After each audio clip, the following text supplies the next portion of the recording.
everything together. And of course, one thing I also wanted to talk about here was going back to the whole coin flip discussion. I did think this was quite funny because the start of the season, there was a lot of talk about coin flips. This series went this way. It's just, there's no skill gap in this game. It's all random. We hear it talked about every single year. There's no skill gap this, there's no skill gap that. This reduces skill gap. Whatever. I do always find it very satisfying, Austin, when one team comes along and just says, like, that's not the case. We're just going to body everyone and we're going to do it on a consistent basis.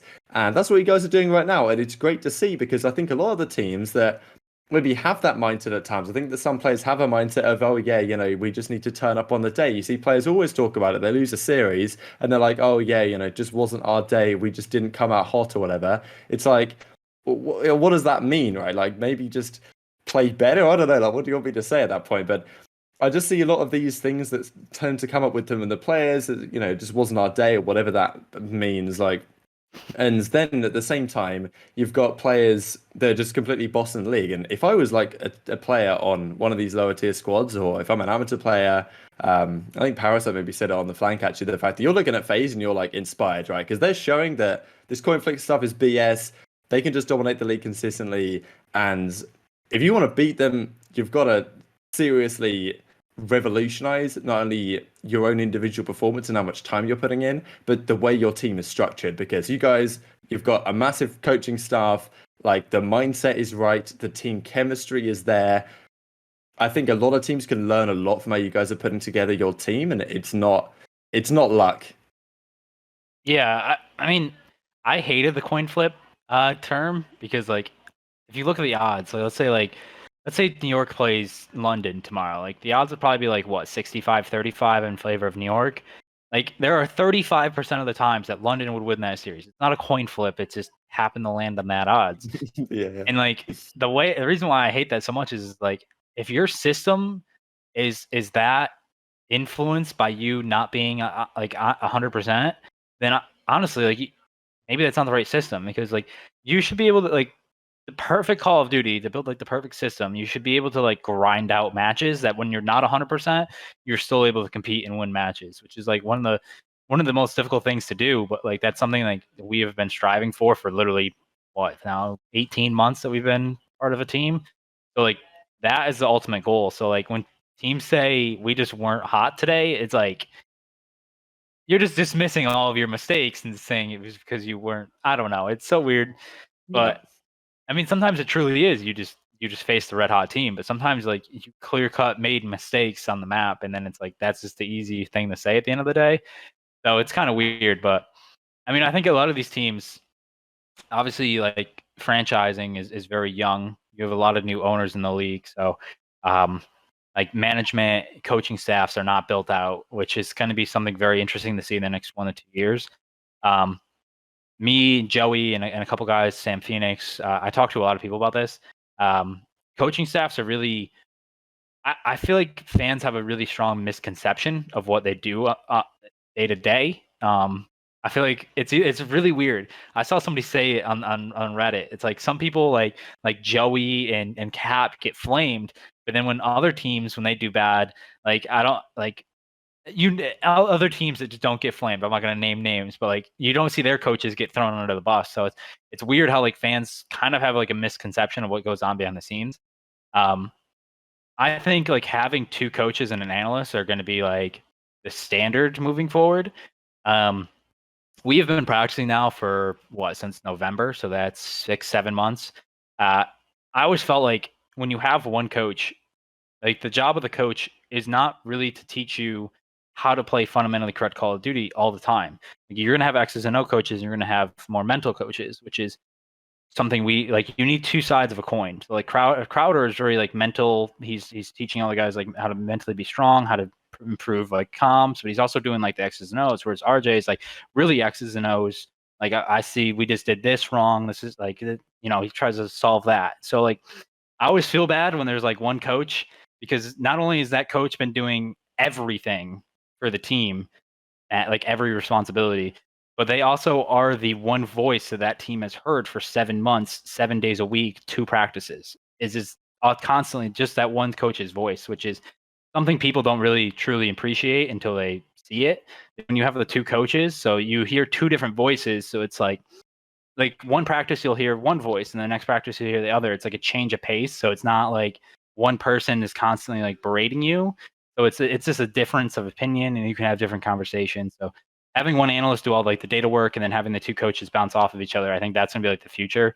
And then teams that want to build it out even more, you know, you can have like just coach specific modes like S&D analyst. So I think in the future you're gonna start seeing, you know, general managers that aren't only scouting player talent but also coach talent, and then be able to manage the core coaching staff, which is something Chris Crowder does so well, is manage not only the 4 players but also the 4 coaches, and so that all 8 work in unison and as a unit. So I think you're going to see a lot more of that in the future, and I think that's one of the reasons why, you know, obviously we don't play the game, we don't win the game, so the players do that, but the work that Chris and RJ do every day to help them grind out games and improve communication and be like open with each other. So when there is an issue, it's not pent up. You're not building it up in anger inside and then bursting one day. So that's like the real mental game. I always said like any game that has, you know, when the strategy goes down. So like we're not obviously not as strategic as Valorant as yes, the mental game goes up, because if you're mentally weak and you're cracking even before the series starts, you lost. Like you're it's gonna take a lot for you to rebound. So being mentally strong and having good skill, you know, that it's just the 2 pillars of the game. So it's definitely going to be more of a importance moving forward in the next couple of years. Wow, yeah, there's so much to dive into there. I mean, what you said about some coaches having an easier time than others is certainly bang on. Like, I think it depends on who tends to be more public facing in a way. Like Joey Nubsy always just gets berated, so does Cap. And you know, you look at LAG and those guys like Bevels and Ricky, they don't really catch any heat because don't really speak too much to the public. I mean, Parisian Theory hasn't really got too much heat, and then you've got the OpTic side of things with Sender getting all the heat, right? And there's some interesting things to say about that. I mean, first of all, it also works the other way around, right? The fact that Crowder, I think he does get credit, but it's like, you know, there's another thing with FaZe as well, is the fact that I guess clearly the players are very coachable, right? There's not too many teams, I don't think, that a lot of players have big egos, right? That is how it is. If you're bringing in someone that maybe you're not too familiar with in terms of coaching talent or whatever, then there's going to be some pros certainly that don't value that opinion. And I think that might be part of the reason why not only FaZe have done so well, but also why OpTic don't decide to get another coach. That's always the big thing to me, because, okay, Paris, they've got one coach, they've got no money. That's understandable. But like, and Seattle in a similar boat. OpTic, if they wanted to, could have got, you know, they could have got Tupac, they could have got another analyst like the way the FaZe guys have got it going. And as you say, you've just got Sender, the one voice in their ear constantly. And I think that Hex has talked about it. I'm pretty sure OpTic said Hex said one time that he asked the OpTic guys if they wanted like another voice, another coach, or something like that. I mean, Karma actually said that he would be like, if he, you know, he's happy to be an analyst for them or do some sort of coaching stuff they want him to. But clearly they haven't gone down that route or asked him to or whatever. And it does make me wonder like whether those guys are, you know, pushing off on the idea of actually having secondary coaches in the team. Because as you say, I feel like in a few years' time, it's going to be the norm to kind of do what you guys are doing at FaZe right now. So I think that may be something that's holding OpTic back in a way, because as you say, the fact that like the mental game is so important, right? It's a couple of times now that OpTic have got into a series against you guys, and it felt like they lost from the starting gun. And that's probably something that a greater team around the players could maybe help alleviate. So, I don't know if you had any closing thoughts on that point. Yeah, so like that's why I always feel bad for like Troy, for like, you know, JCap, even though no, JCap has an analyst. So like, but like people that have like all the responsibilities. So like Troy, for instance, not only is he doing all the scrims every day, so that's literally like 2 to 7, which I know doesn't sound anything crazy, but then he also has to do all the scouting. He has to do all the prep work for matches. He has to schedule all the scrimmages. He has to do all of the S&D practice, all the S&D stratting. He has to deal with any of the player issues that they have within each other. He has to be a mediator. He has to constantly look to what to improve. He has to also put in all the data from all the matches, all the data from anyone else's matches. So it's like everything that he has on his plate, like, god damn, like I don't want that job. Like that sounds horrible. in his role, if you win, it's like you're not even there, and if you lose, it's like all your fault. So I always felt like really bad for him.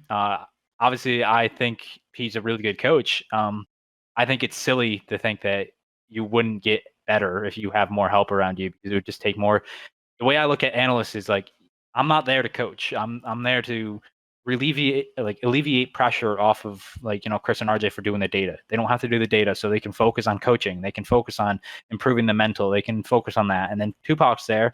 He focuses on the S&D. He focuses on the scouting. He focuses on that. So it allows each person to actually do their job instead of doing 97 other things. Like, I would rather them do their roles 110% than being stretched out so many different ways that they aren't doing that 110%. You know what I mean? So I think that's the future. And I think that's, like, right now you kind of got like skeleton crews running certain organizations. And I think in the future, just when, you know, probably honestly, when some of these players retire, because a lot of these players, like Looney, for instance, I think is a great COD mind. I think when you start seeing more COD people retire, and you'll start seeing a lot more of these organizations build out their management, build out their coaching staff, build out, you know, scouting departments for players and coaches in the future and stuff like that. I think you just see that it's just a matter of time.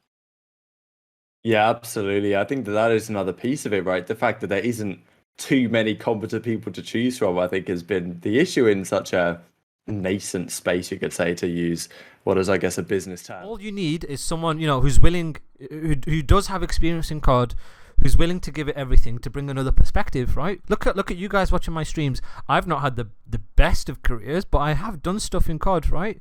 I don't understand why franchises who hold the position of power, right, they don't get people for free to help them. I'm not going to say who, right? I have approached a few franchises and only one have said yes for free help. Just for an extra eye, right?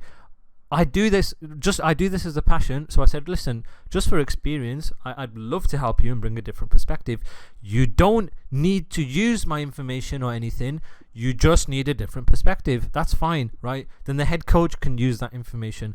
They all said no, because they've got this weird stigma that you need to be like a top level, elite level player in order to be a good coach. But I just don't think that's the case, like, whatsoever. Look at Willet. Willet is the biggest example of that. Look at Thuglord. I've beat that guy at events, and I've beat that guy at events, and he's an S&D analyst for FaZe. Yeah, look at that. That is my opinion, right? Why can't they pick up people, you know, with COD experience for free, for passion, right? And, you know, help just get information from them. Though is Atlanta FaZe. Take note of what FaZe are doing, by the way.